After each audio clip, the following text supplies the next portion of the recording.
Así, va de nuevo porque ahorita estábamos en la página que no era y nada más en lo que en internet termina de decirnos que ya estamos en vivo.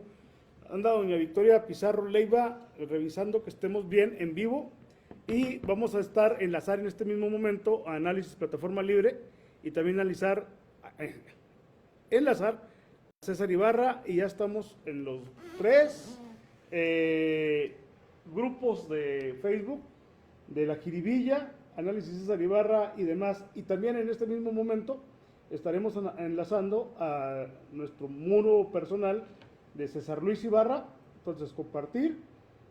Vamos a escribir a compartirlo y decir: es el magistrado Jorge. Ay, Dios, consúmelo para escribir, oiga, con un dedo nada más. Ramírez. Publica. Jorge, tu caso es un caso para estudiarse y analizarse. Y esto es sin cortesía y queremos entrar de lleno al tema. Sí. ¿Fuiste parte de un proceso de persecución política o de acusación de enriquecimiento ilícito? Mira, yo desde el principio dije que era un tema de persecución política. Lo acusé ante la propia Comisión Estatal de Derechos Humanos. Pero la comisión determinó que no había persecución política porque en la respuesta que dieron los poderes dijeron que no era persecución política. Como un hombre de ley debo de asumir entonces que si eso es la determinación, entonces no hay tal persecución política. Pero parece que sí. Creo que sí. Porque si analizamos los elementos del delito que trataron de imputarme, no hay forma de demostrarlo, de comprobarlo, no hubiera habido necesidad de llegar a estos extremos y creo que les dimos todas las oportunidades posibles al Estado para resolverlo de una manera efectiva, sin que ellos salieran lesionados y sin que a mí me hubieran sucedido las cosas que me pasaron, a mí en lo personal y a mi familia. No había tal acusación, no hay forma de sostenerla porque no existe. Todo lo demás me parece que era una persecución política. La persecución política, para mí es eso, no hay otra. Porque te acusan de que tenías 10 millones de pesos más de los que debías de tener. Sí. Me tocó saber, y te lo pregunto, que te hicieron una revisión económica, tus finanzas y todo, y que te dijeron que no deberías de tener 10 más, sino 18. Explícame eso. No, la Fiscalía lo que demostró es que... La Fiscalía General del Estado. Demostró, y así lo plantearon, que entre mi esposa y yo habíamos ganado 18 millones de pesos siendo funcionarios públicos. ¿A lo largo de cuántos años? De 12 años que tengo en la función pública. Ok. Sí, o sea, no fue en un año, no fue no, en... No. Y ellos demuestran pues los bienes que tengo, que no son ni por asomo esa cantidad, pero plantean que hay movimientos bancarios que ellos consideran acreditados que superan la cantidad esta de 10.5 millones, 10.7 millones, no me acuerdo, pero era más o menos, y no te puedo decir la cifra exacta porque daban citas o cifras distintas cuando el peritaje debe haber sido el mismo. O sea, ni siquiera se pusieron de acuerdo en el peritaje sobre tus bienes. Sobre mis bienes y sobre lo que ellos dicen que manejé, no. Porque los bienes son públicos y yo los acepto. Mis propiedades es esta casa en la que estás hoy, un terreno en Cuauhtémoc, un terreno urbano, un terreno agrícola, que es 1 hectárea, y mis vehículos. Y entonces ellos ahí querían fincar el que había un exceso de dinero. Pero lo que ellos dicen, lo que sostenían era el tema del dinero, del manejo económico. Y ahí donde erraban es que al hacer el análisis del manejo económico, todo me lo sumaban. Todo, no había forma de que esto que me gasté, o esta inversión, o este pago, eso también me lo sumaban. Solamente te voy a poner un ejemplo que para mí fue paradigmático. Entre mi esposa y yo hicimos una persona moral, una sociedad anónima, para abrir un negocio. Cuando tú haces una sociedad anónima notarial, porque además todo lo hacemos legal, la aportación mínima es de 50,000 pesos. Yo era dueño del 51% de las acciones, yo había invertido entonces 26,000 pesos, según los documentos, y mi esposa, que era dueña del 49%, 24,000. Esos también estaban sumados. Todos los que estábamos en ese momento en el desahogo de esa audiencia éramos abogados. Todos los que estamos ahí, por alguna razón, todos éramos abogados. Y yo les preguntaba, a ver,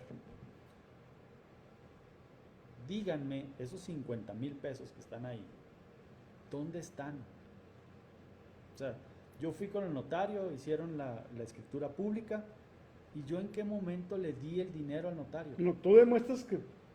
¿O dónde los deposité? ¿O por qué dicen que los tengo? Yo le di ese valor, que es el mínimo, pero le pude haber dado un valor de 70 millones de pesos a la empresa sin tener que exhibirlos, solamente declararlos. Y entonces todos decían, pues no, es que no existe en realidad. Bueno, está sumado, réstenle. Cuando menos eso. Esos temas así que aquí parece ridículo y que además es una cantidad muy mínima para lo que dijeron, pues te hace plantear otra situación en la que tú te enfrentas, yo en lo personal me enfrento a la verdad oficial. Porque yo te puedo explicar la razón legal y lo que sucedió realmente, pero van a salir ellos que en este momento tienen vale la verdad 50,000 oficial pesos, y con eso tienen y yo tengo que tú demostrar tienes que no es esa cierto. cantidad. Pasó tu proceso por un desafuero en el Congreso del Estado. Un juicio, ¿cómo le llaman? De procedencia. Un juicio de procedencia. También que hables un poquito más fuerte. En el juicio de procedencia que te hacen, primero, resulta ser que en Chihuahua no hay ley para enjuiciar políticamente a nadie. Explícame eso rápido. Rápido, no había ley, crearon una. Si crearon una ley, no me la puedes aplicar a cuestiones anteriores, me la aplicaron. Esta ley, cuando ya se publicó, los propios diputados, una minoría, la recurre o intenta una acción de inconstitucionalidad ante la Suprema Corte de Justicia de la Nación y se va. Deciden que sí la quieren aplicar, la Fiscalía solicita que hagan esta declaración de procedencia a través del juicio político al Congreso por un caso que ellos dicen está robusto y sustentado, y el Congreso determina que sí me va a enjuiciar. Estaba tan mal hecha la ley que en estas salidas que te dije que le dimos a la Fiscalía y al Estado en general, les planteamos cosas que parecían absurdas. A ver, no me emplazó una persona que tuviera personalidad, lo brincaron. No me entregaron las pruebas completas, no me importa.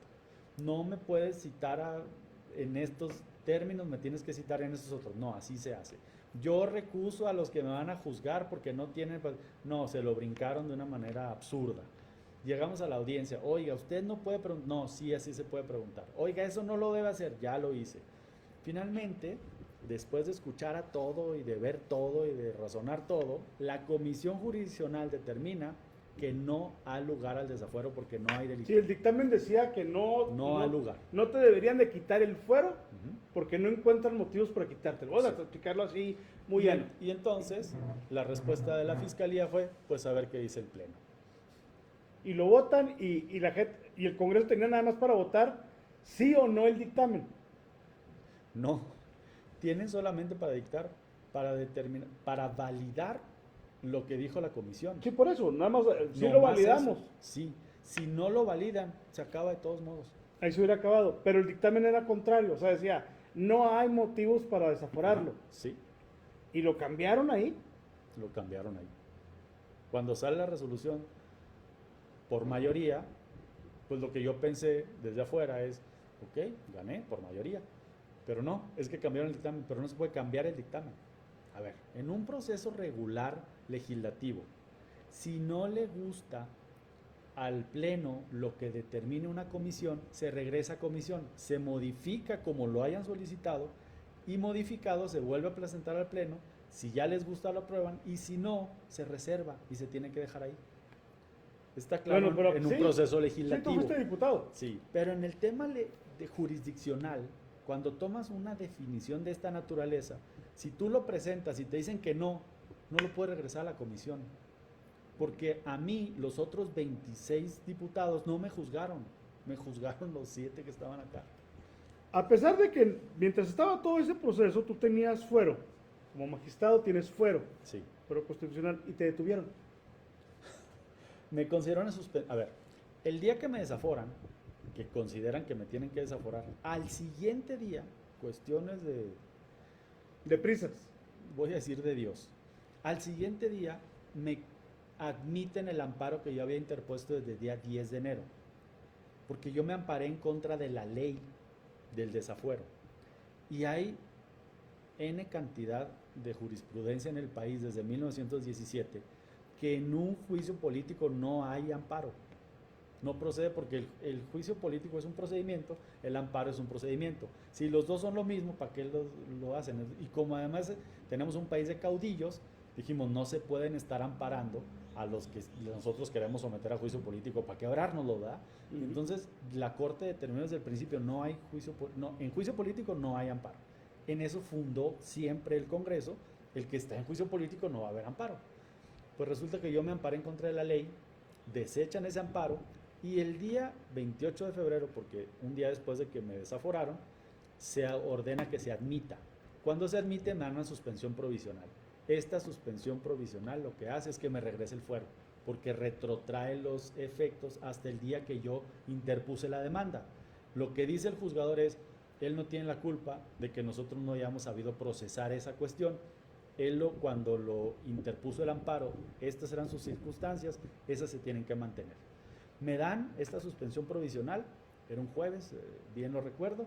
Yo salí el domingo a hacer las compras porque en aquel tiempo, 2020, marzo de 2020, estábamos en la primera encerrona que nos dimos por el tema de la pandemia. Yo estaba comprando las cosas que se requerían, chorro de papel de baño y todo lo que tuvimos que comprar los mexicanos, ¿verdad?, para salvarnos de la pandemia.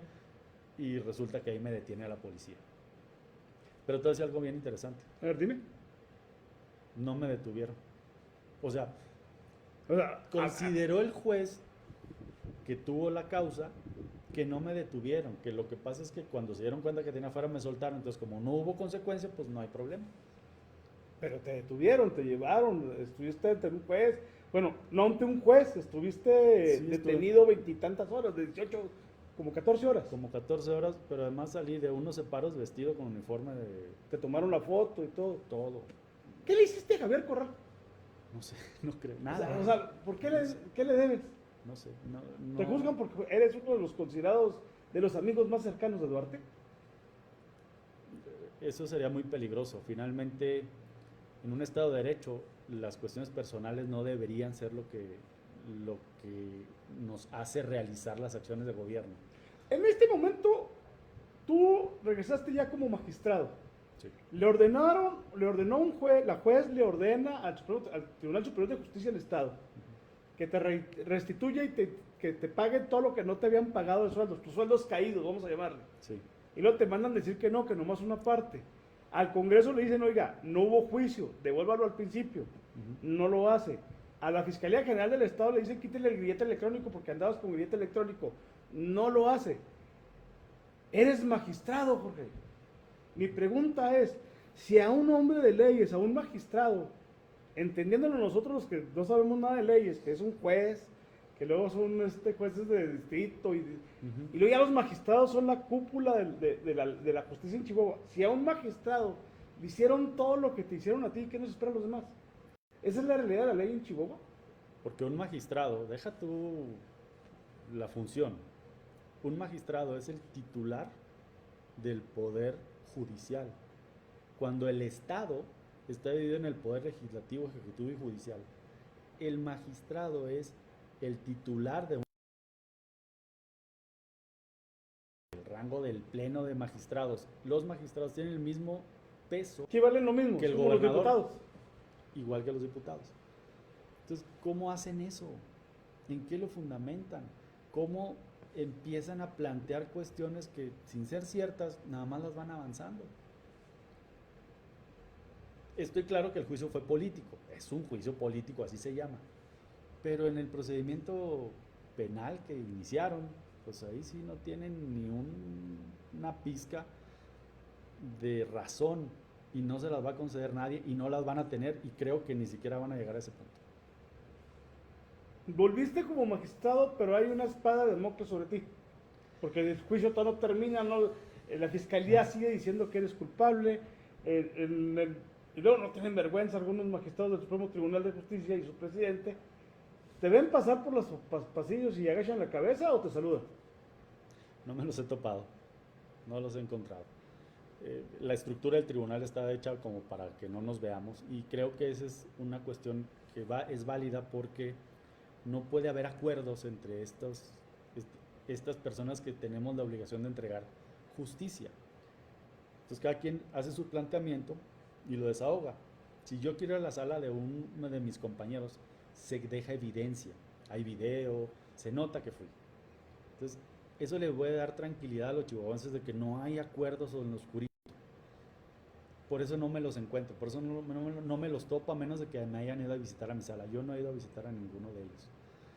Pero lo importante de lo que tú comentas es que no podemos estar sujetos al capricho de nadie para que entonces así se entregue justicia o para que entonces así se hagan leyes. Porque los diputados de esta legislatura son los que tienen la mayor pérdida de procesos constitucionales ante la Corte y en tribunales locales, federales, pero aquí en la ciudad de Chihuahua, en este circuito, en los que les han echado para atrás sus leyes porque no tienen fundamento. Hoy en la mañana tuve una plática con un maestro de la Facultad de Derecho, un buen amigo, que me decía que tenemos un gobernante que adecua las leyes a sus caprichos y no sus caprichos a la ley, que ese es el gran problema que tenemos en Chihuahua. ¿Así lo ves tú también? Me parece acertado el planteamiento que hace el maestro, pero además creo que se ciñe más a los caprichos del gobernante, pero a la manera en que quienes lo rodean lo quieren complacer. Y eso es más complicado todavía. Tengo la teoría, te la pregunto a ti. Javier Corral nunca estudió. Tiene una licenciatura en Derecho por una universidad en Sinaloa. Si le pregunto dónde está ubicada la Universidad del Gobernador, yo dudo que él me diga dónde está, no conoce ni los salones de clase, pero tiene una licenciatura en Derecho. Con todo lo que está pasando en Chihuahua, el asesor jurídico del gobierno del Estado, el secretario general del gobierno y el gobernador, ¿saben de leyes? No, no sabe. La juez ordenó restituirte y estuvo en riesgo que cayeran en desacato el Congreso del Estado, la Fiscalía General del Estado, el gobernador del Estado y el propio Tribunal de Justicia. Por horas, ¿sí se cumplió o no se cumplió? Y si no se cumplió, te pregunto, ¿qué hubiera pasado? Cuando hay poder político en medio, las circunstancias son muy distintas, siempre. Y te lo digo así, yo también estuve del lado donde están ellos ahorita, en el poder. Pero yo tenía muy claro que ese poder era efímero y tenía mucho más claro que teníamos que cumplir a cabalidad la ley. Yo creo que mis discusiones más intensas con quienes éramos parte de ese gobierno eran el cumplimiento de la ley y cómo se debería cumplir. Porque cuando estás ahí parece que no hay nada que te pueda detener. Yo te voy a decir qué hubiera pasado si no cumplen, si no hubieran cumplido nada. Pues los habían consignado al Ministerio Público Federal. Nos quedamos los chihuahuenses sin diputados. Bueno, No. van a traer a los suplentes. A ver, tienen fuero. ¿Cómo se los quitas? Entonces tenemos leyes de juguete, Jorge. No, necesitamos autoridades que entiendan y en algún momento lo planteé así. La autoridad debe entender que el juicio de amparo es una contienda entre un ciudadano contra un acto de gobierno. Y algunos piensan que el juicio de amparo es la manera en que un particular se quiere zafar de cumplir con la norma que la ley o que la autoridad saca porque esa es su voluntad. Entonces, a ver, no hubieran cumplido, los hubieran consignado, les hubieran dicho que tienen fuero. Y luego entonces no los puedo desaforar con una ley en Chihuahua porque no existe. Me hubiera tenido que ir al Congreso General. Allá en el Congreso de la Unión hubiera tenido que hacer fila detrás de muchos gobernadores y muchas personas. Y luego cuando les hubieran dicho, hay que destituir a todos los poderes de Chihuahua por un magistrado, pues hubieran dicho, a ver, vamos pasando. Y se me hace que el magistrado no Y pesa volvemos a tanto. lo mismo, entonces la ley está escrita, pero nada más está escrita. Espera, si hubiéramos logrado eso, ya nos pasó en Tamaulipas, porque ese es el peligro. Cuando no cumples con la ley, no la cumples en la ley. Y si el que la interpreta para todos. Por eso el trabajo jurisdiccional es tan importante y por eso yo peleaba tanto por la independencia judicial. Porque si se les hubiera ocurrido sí desaforarlos, le hubieran mandado al Congreso de Chihuahua, oye, los desaforamos, ahí tú determina. Y ellos hubieran dicho, no, pues no nos queremos desaforar. Y como en Tamaulipas, pues nos esperamos. La gravedad de este asunto es como muchos otros que están pendientes. Acaba de terminar la Corte hace unos días que todo el proceso, porque se le siguió a los llamados expedientes secretos X, se hace con una ley que no puede ser aplicable. Para colmo hay gente encarcelada por esa ley, que se les juzgó con esa ley y que deberían de estar libres. Te hago la pregunta, ¿todos esos tendrán que esperarse a que Javier Corral deje de ser gobernador para buscar justicia? A ver, el Poder Legislativo hace la ley y el Poder Judicial la interpreta. El que la aplica es el Ejecutivo, pero el Poder Judicial interpreta la norma. Si el Poder Judicial considera que una ley no va en la Constitución, que no esté en concordancia con nuestras leyes, no dice quita esa ley, deroga la ley o cambia esa ley, no dice eso, porque eso le corresponde al Poder Legislativo. Lo que dice es no apliques esa porción normativa, no apliques esa ley. Si nos dice eso, ya no lo podemos aplicar. Entonces, si hay uno u otro, o el gobierno es uno o es otro, el juzgador no puede aplicar esa norma. Entonces, ¿qué es lo que tendríamos que esperar? Pues que avancen los procedimientos, que vayan llegando y para que los juzgadores tomen la determinación de esta norma no la puedo aplicar porque la Corte ya lo prohibió. ¿Cuándo va a ser eso? Cuando haya, yo creo, intención de que suceda este avance de procedimientos. O sea, a ver, me cuentas un cuento muy bonito. La ley pasa por aquí. Sí. Pero lo acabas de decir también, la intencionalidad política de que Pues se cumpla o no la ley es otra distinta. Entonces te vuelvo a preguntar, Jorge, lo que te pasó a ti aquí en Chihuahua, lo que te pasa pelear con Congreso del Estado, pelear con el gobernador, pelear con la Fiscalía, inclusive pelear con el Tribunal Superior de Justicia para que te respeten tus derechos, y te pasa siendo un magistrado, ¿qué podemos esperar? Los ciudadanos callen. Una tiranía de ese tamaño, no la puedo juzgar de otra manera, es una tiranía. ¿Qué podemos esperar? Podemos esperar que la ley prevalezca, podemos esperar que esta situación que Estamos en indefensión los ciudadanos. parece color de rosa se convierta en una realidad, porque de verdad estamos en manos de la autoridad. Y por eso cuando elegimos tenemos que ver a qué autoridad estamos eligiendo. O sea, debemos habernos dado cuenta de si tiene capacidad, si tiene prestancia, si tiene voluntad, si sabe trabajar, si le entiende a la ley, si ha estado, ¿sabes? Si tiene esa sensibilidad, porque luego elegimos a alguien por coraje. Acuérdate que para votar salimos a votar nomás a castigar, nunca salimos a votar para premiar. Es más, en un voto para premiar no vamos, nos da flojera, nos confiamos, pero para castigar ahí sí somos implacables. Entonces, creo que como ciudadanía tenemos que ser mucho más hacer un análisis más importante a quién vamos a elegir, porque finalmente nos estamos topando con que elegimos a personas que el imperio de la ley no lo conocen. Gobiernan a capricho. Gobiernan a capricho. Y si alguien no se ciñe a eso, está mal. A ver, yo toda la vida he sido deportista y sé que el árbitro es una consecuencia del juego. Y luego me pasa ahora en estos procedimientos en donde yo estuve involucrado, y le voy a tener que poner nombre para hacerlo más claro para la gente que te escucha y que te ve. El juzgado octavo de distrito dicen que es un nido de corrupción que está tejido y que favorece a un grupo de chihuahuenses. ¿Verdad que siempre dicen eso? Okay. Que es donde van a dar los casos de los artistas Los y que los importantes. defienden. Ajá. Bueno, ese juzgado no me admitió el amparo. Lo admitieron por la orden del primer colegiado, del segundo colegiado de Chihuahua. Ese juzgado, ya cuando lo admitió, no me dio la suspensión provisional, me la dio por orden del primer colegiado. Ese juzgado que me dio o tuvo que cumplir con otorgarme la suspensión, dice que no me detuvieron, que ese, no sé, fue un capítulo Acompáñenos, que por soñé favor. en mi vida, sí. Ese juzgado dijo que no me están aplicando una ley inconstitucional en este momento. Ese juzgado me negó la suspensión definitiva. Ese juzgado duró desde agosto hasta febrero para enviar el expediente al colegiado para que lo resolviera. Lo tenía guardadito. Ese juzgado que siempre me favorece duró 2 meses para darle cumplimiento a una resolución de un tribunal superior a él. Y ese juzgado, ahora que les dice cumplan, otra vez lo acusan de que ahí anda favoreciendo a los grupos en Chihuahua.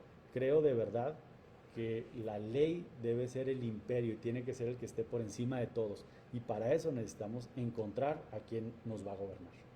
Te pregunto por último, en tu proceso, ¿en qué punto estás? ¿Qué sigue? Acabamos de obtener la suspensión definitiva, que esto es, las cosas se van a mantener en el estado en que se encontraban el día que yo inicié mi demanda de amparo, y vamos a empezar apenas el juicio de amparo. ¿Qué van a analizar en el juicio de amparo? La constitucionalidad de la norma de esta ley de juicio político y declaración de procedencia en Chihuahua. Te digo un spoiler, la Corte dijo que es inconstitucional. A ver, Jorge, te acusaron de que te llevaste a la bolsa que recibiste, que manejaste, más de 10 millones de pesos que no los deberías haber tenido.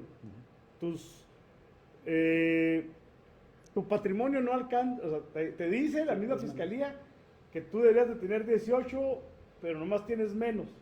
O sea, te van a acusar de que eres gastalón. Seguramente. Seguramente, van a decir que no sabes cuidar tu dinero. Y te veo muy tranquilo. Porque tengo la verdad de este lado, ¿sabes? Porque no es cierto que sucedió nada de eso. Mira, antes, hay que acordarnos que antes de que iniciara el procedimiento de desafuero, me suspendieron por un tema de una bóveda. ¿Verdad que ya no te acordabas? No me acordaba. Fíjate que yo sí. ¿Y ese por qué se cayó? Porque también era falso. ¿Y por qué ya no le siguieron? Porque ya no podían, entonces les daba flojera y mejor se fueron por otro lado. Y allá también era una buena, creo que era $1 millón, ¿eh? O sea, finalmente el costo de esto era $1 millón a 13 pesos del dólar, claro, pero finalmente era una buena cantidad. Entonces, a mí no me gustaría aquí contigo venir a defenderme de que yo no, y los 10 millones no es, porque es un tema que no existe y que yo espero que la gente se lo olvide. Porque ni a mí, ni a mis hijos, ni a mi familia, a nadie se nos olvida y los vamos atendiendo día a día. Me dijo un par de amigos de jurisconsultos, ellos abogados, me dicen que vas a pasar la historia como el que venció al Congreso del Estado, a la Fiscalía General, al Supremo Tribunal y al gobernador juntos. Es una mala historia seguramente la que esto les va a quedar a ellos, pero sí lo que queda claro es que... ¿Te vas a volver caso de estudio en Derecho? He sido, con la primera vez que me suspendió el tribunal, hay jurisprudencia en ese sentido, de que no se puede hacer como lo hicieron conmigo. Le gané controversias constitucionales al gobierno de Chihuahua con la destitución de don Gabriel Sepúlveda y con la creación del Consejo de la Judicatura. No te voy a decir que es la brillantez del trabajo que hemos realizado o el equipo que hemos logrado consolidar. Lo que sí te voy a decir es que ha sido el poner por encima la ley con la verdad absoluta de frente y nunca rajarme. Porque yo siempre he dicho, a ver, yo no hice nada. Y te voy a decir algo que me dijo uno de mis colaboradores. Jesucristo también era inocente y terminó crucificado. Así que mejor defiéndete. Y me tuve que defender. Eso fue lo más importante. Jorge, gracias por aceptarnos la entrevista. Gracias por estar con el Jiribillo. Me dio gusto platicar contigo y te lo vuelvo a repetir. Para mí el caso importante de Jorge Ramírez en este juicio no es posible que a un hombre de leyes, que a un magistrado, se le juzgue como se le juzgó, se le acuse de lo que se le acusó, salgan y digan, no es cierto todo esto, lo juzgaste con una ley que está mal, lo tienes encarcelado, lo tienes con un grillete, lo presentaste ante un juez, le quitaste el trabajo por capricho de un gobernador. Y te vuelvo, pues digo, para mí eso es lo importante. Que estés bien, magistrado. Gracias. Gracias a usted, yo soy César Luis Ibarra, soy y me dicen el Jiribillo. Y así, Así entrevisto yo. Hasta luego.